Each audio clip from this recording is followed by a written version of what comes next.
This is a instructional committee meeting of the United ISD Board of Trustees. Today is Tuesday, June the 11th, and it is 6:20, and we are present at the 201 Lindenwood USD Boardroom. I am Javier Montemayor for the record.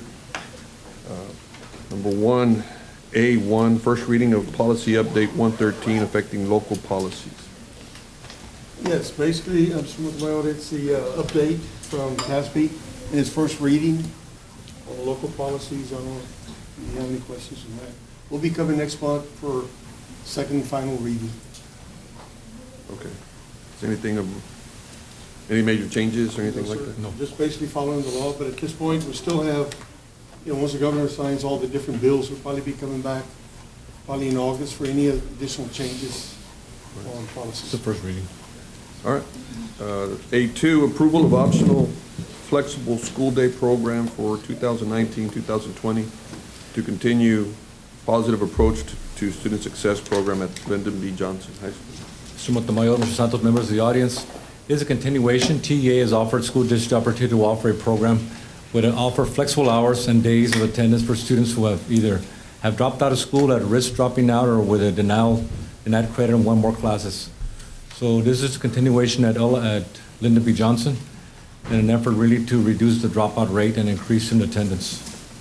Has it been successful? Yes, it has. And nothing's really changed. Again, the optional flex, it's during the school day. Under the Texas Code, we have that option to do that. What I'd like to do, I can go over the whole thing, but really what you want to look at is this year's data. The participation data shows the total number of students enrolled. There were 63 of them. The credits recovered in the fall semester were 86. In the spring semester, 41. From these students, with the recovery, we're to get 19 students who probably may have not graduated, met the requirements and graduated. We were able to recover a total of 186.5 credits through this program. And we're asking your support so we can continue this at Lyndon B. Johnson High School. Has anybody not liked it? Oh, no. Could not continue? We've had a very successful year, so we want to continue this. If there was anything that not liking, I can tell you this, I probably wish we had it before, but it's been very successful for our campus. All right. B, items to be reviewed by the Instructional Committee for information only. Number 1, business life skills for local credit. Yes, good evening, Mr. Montemayor, Mr. Santos, members of the audience. Beginning next year, we'll be offering the Business and Life Skills Local Credit to High School. This is a course that will be offered to our student council organization. At the high school, we have what we call our student stores. Before, it used to be called DECA. Now it's being run by our student council, so this is going to be the local credit. We were offering what's called the PALS, Peer Assisted Leadership course, which is no longer renewed by the state, so this is a course that we will be offering. What's it called?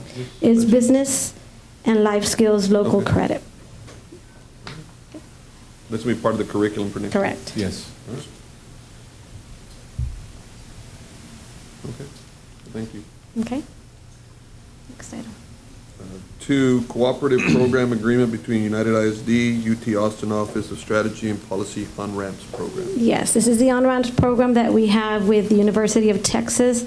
This is the agreement. The major change for the coming school year is that now the district will be paying a subsidized fee of $149 for full-price students and $99 for free and reduced students, and we will also pay a professional learning fee of $12.50 for new teachers and $8.50 for returning teachers.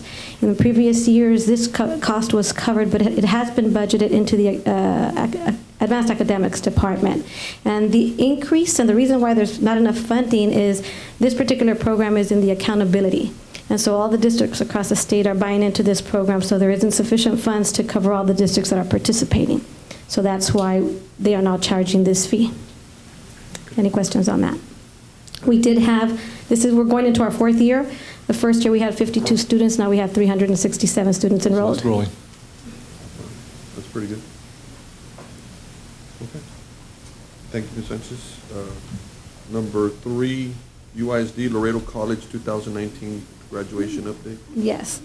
On May the 10th, these are the numbers of students that participated in the LC graduation ceremony. We had 271, can you lift it just a little bit? 271 students who crossed the stage on May the 10th. 178 were what we call level 1 certificates. These are your 16 hours of dual credit and workforce programs. And then we had our first class graduating with their associate's degree from LVJ with 93 students earning an associate's degree. And so I went ahead and broke down the different certificates for you, and I think we did a great job for those students at LVJ. Thank you very much. That is a good program. How's it looking for next year? Next year, we have about 124 enrolled. Of the 93 students that graduated, we had 124 students that actually participated. But due to whether they entered late because they passed either the TSI at a later time, we had about 20 students who earned more than 50 hours, about I think 2 students who have more than 40 hours, and the last student has 29 hours. So they're still going into graduating with over a year of college credit. Thank you very much. You're welcome. Number 4, the USD dyslexia data. I guess we can move that presentation, Mr. Santos, when we have more board members. Yes, present. sir. That's fine. Okay, that's okay. And the last one that we have there, just a review of legal policies. Again, those are legal. And just, for the board to look at the law change and the changes that we have there. And I think we do have some public comments. Do we have any public comments on any of these situations? Yes.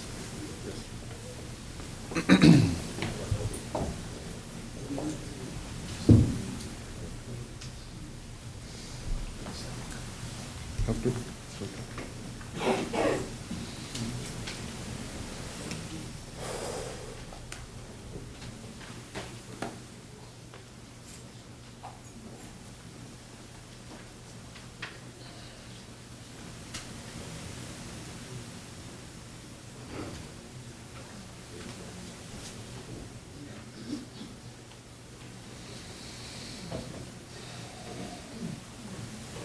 We've got public comments from a Nick Boyle, Ampler Development.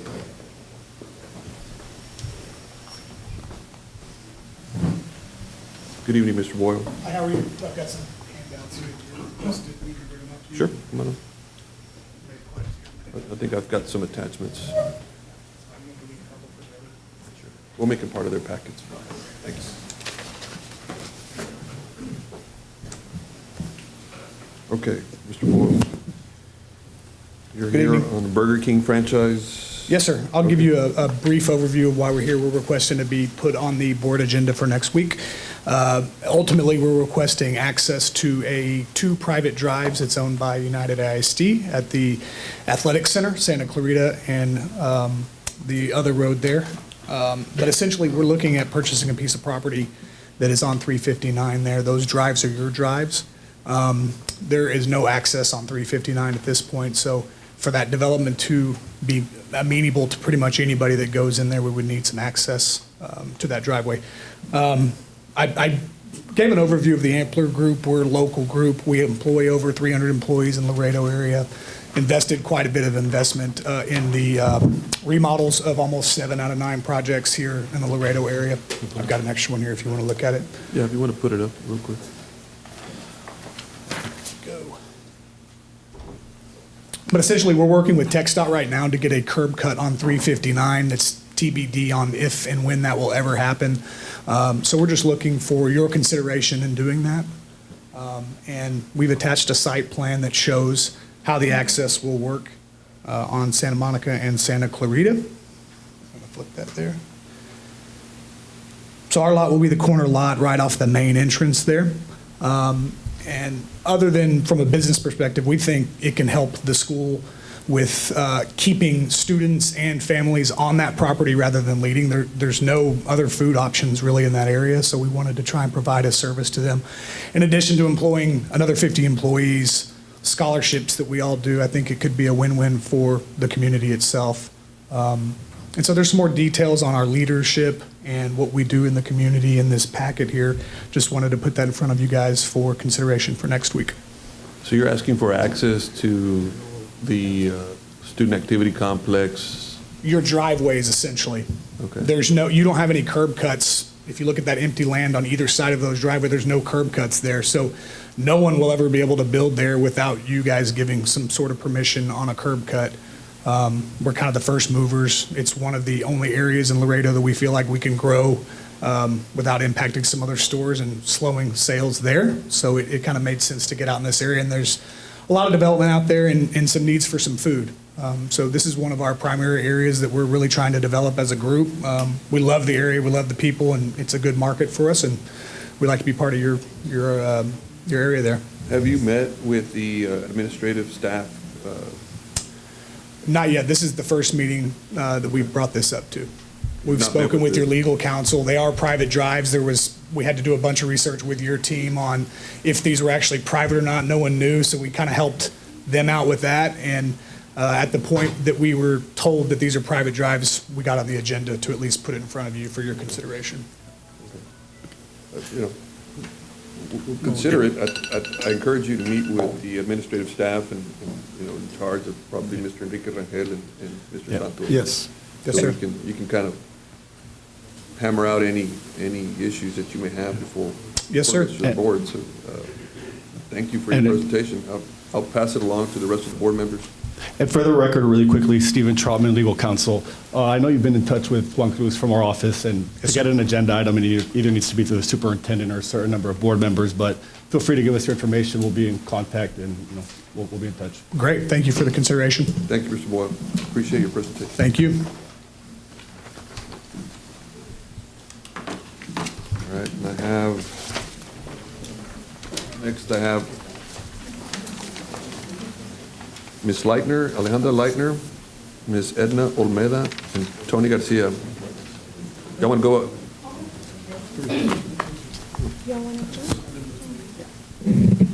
Good afternoon, Mr. Montemayor. Good evening, Mr. Santos and members of the audience.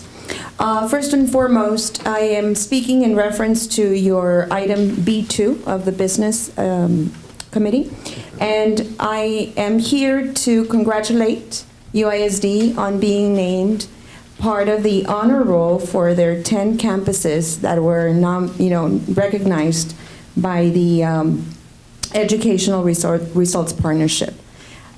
That is, the great job of everyone, but down in the front lines, we have the teachers. And so as a teacher and representing my colleagues, I'm here to request, propose, ask for a 7% salary increase. This is something that Laredo United, as a coalition of professionals, paraprofessionals, we believe it is something that we deserve, and the Texas legislature has done us quite a number. They have played with our feelings, with our emotions, with our hopes, and in the end, House Bill number 3 passes the way it did, and it's in the hands of the school districts to give us. Now, LISD has already adopted a budget, and it's nice, but it's not as nice as it could have been. So we need salary adjustments and increases so that the cost of living can actually be met, if not at least decently achieved to improve or reach some sort of improvement.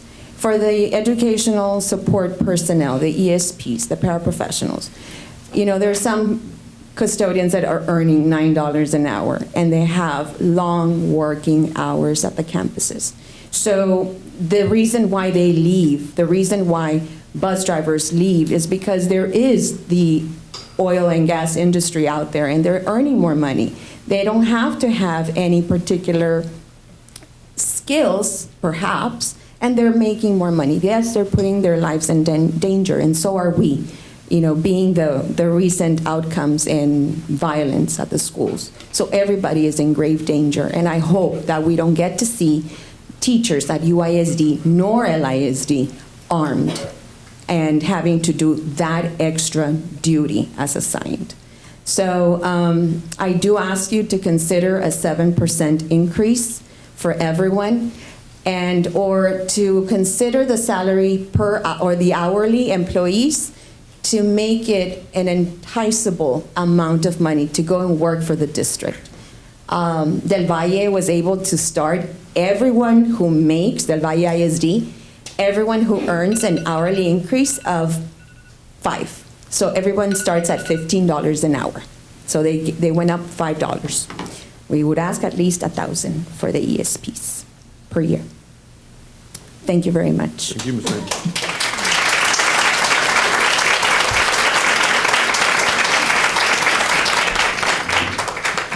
Tony Garcia? Correct. Good afternoon, Mr. Montoya, Superintendent Santos, honored guests. My name is Tony Garcia, and I'm an AR at John B. Alexander High School. I represent not only my fellow teachers and fellow staff members, but those of us who are here, we're here to speak about something that has been discussed for a number of months and has been dangled in front of us as something that's very enticing, starting at $5,000. The reality could be very different, and that's our biggest fear. So we represent not only the teachers and the staff that day to day give their energy and enthusiasm to shape the lives of our children, and we help them chart, we hope to help them chart a course for their future. But not only that, we also represent the families of these heroic individuals who are the backbone of public education. It's not just the teachers and the staff that are the faces of public education. It is each one of our family members, because they depend on us. The decision you make today and in future meetings regarding salaries and benefits for UISD employees will impact our lives as teachers and staff, but they will definitely impact the lives, the hopes, the dreams for every member of our family. I urge you to cast your votes for a salary that encourages teachers to stay in the profession instead of leaving it, as so many are doing.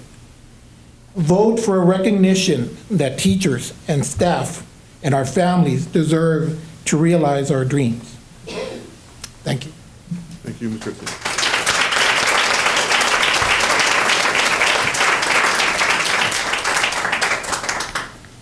Ms. Olmeda?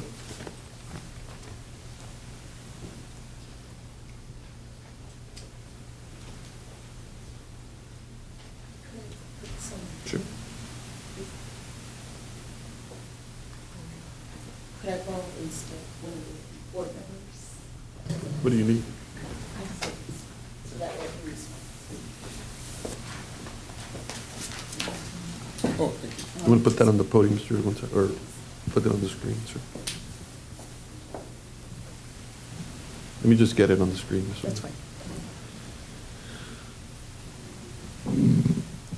And excuse me, but my name's Etna Olmeda. Good evening. I'm a little nervous, I'm sorry, because I intended to be well prepared, but my plans were for July. So this is kind of a little impromptu. I'm sorry, can you just straighten that, Mr. Gonzalez, please? Okay. Thank you. I brought this organizational chart just to, like I said, I was planning to do data. I'm data-driven. And as you can see, we have grown quite a bit. We're probably one of the largest districts, I don't know if nationwide, but maybe in the state of Texas. And right here in itself is just 195 employees under just the curriculum itself and instructional. And so I started thinking, if we have grown this much and yet teachers have not been compensated for their hard work, how are these positions able to be open? Makes you wonder. There was monies, yet we were kind of held back from getting an increase. If I'm not mistaken, back when I spoke, the last time I spoke, it was for 3 years until we got 1,200, which to me was like a slap in the face, because 1,200, actually, we had an increase in the gas for $3. It was going for like $3.29. So I could say it was $100 is kind of, and I think I'm being pretty generous, $100 per month, what I saw an increase. Yet insurance increased, my car insurance increased, gas increased. I mean, everything increased. What I used to buy $50 worth of groceries does not compare what I can buy now. $50 will not fill my cart at all, maybe not even the basket, to tell you the truth. And I'm talking about if you shop at H-E-B or something like that. And 195 positions, yet we're still open. And I calculated more or less, and I usually try to do the most conservative numbers. And I calculated how much monies went into these payrolls of each individuals. And I'm estimating, let's say 195 employees, just right here, doesn't include teachers whatsoever. You're looking at, let's say they earn $50,000 a year.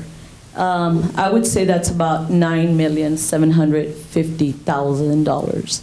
If I calculate that even further, and I estimate if teachers would have gotten a $3,000 increase in their pay versus the $1,200, that would have been enough for 3,250 teachers to have gotten a $3,000 raise, whether it be by merit pay, whether it be by any other means.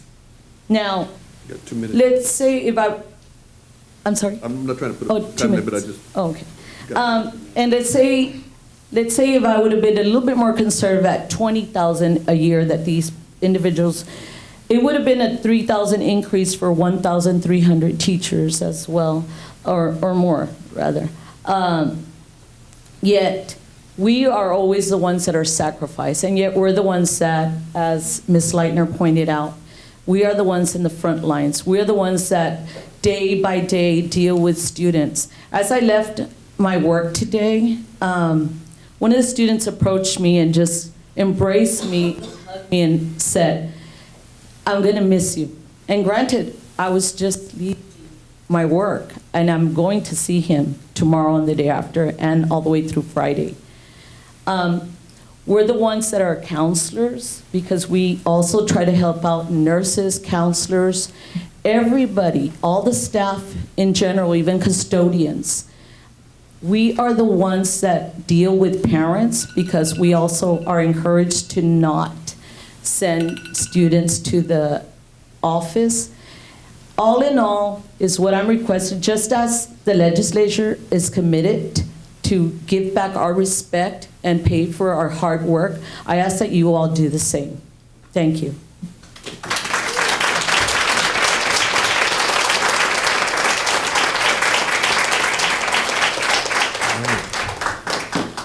Thank you for those presentations. I do know that my 10 years as a board member, every year, with the exception of 2, we've either given a raise or a bonus. And I know we will work hard this year to come up with some fair contribution. I'm not going to compare it to LISD. I have no idea what their situation is like, but I'm very proud of the work that all the teachers have done at this district. I'm proud of all the staff. We wouldn't be where we're at. We wouldn't be as successful or as recognized or as exemplary or an A district if it's not for the work that y'all do on a day-to-day basis. I've preached that everywhere I go. I've stood on the stage in Austin. You know, I've been there twice. We were one of the finalists for the District of the Year. We were recognized as one of the district for technology by the Computer Education Association of Texas. So we're moving forward, and it's certainly through the hard work of the teachers, of the staff. So you're not going unnoticed, and we will work hard to make sure that we can provide what y'all are requesting. So thank you. Mr. Santos, you want to say anything? No, again, Mr. Montemayor and of course the audience at this point in time really don't know the exact amount of funding that the state is going to be able to give us. You know, I know the governor signed the bill today, but you know, we're waiting for the final pieces of all the different programs that are going to be there. And we definitely want to give all our employees, obviously, you know, our teachers are at the front, but I think all the employees in United deserve also pay raise. So we'll look at all the employees, all the way from our administrators to our teachers, to our custodial staff, food services, drivers, the clerks, teacher aides, and everybody. And we'll do the best that we can based on the amount of money that the state is going to give us. It will probably come back to the board sometime in July. At this point in time, I don't think the state has the formulas to be able to put the numbers there, to really find out what kind of funds we're going to be getting. But as soon as we get that, we'll be coming back to the board and obviously make a recommendation to give our employees a deserving pay raise. Well, I do know that we'll be back on the budget issues, and employee pay raises will be on it, so Yes. you'll have another chance to echo your, and Ms. Olmeda, you can perhaps present it in July again, since you were right. I will. But it was good anyway. All right, well, with that, I adjourn Take a 5-minute. the instructional committee meeting, and we will re-adjourn on the business committee. So thank you for those of you.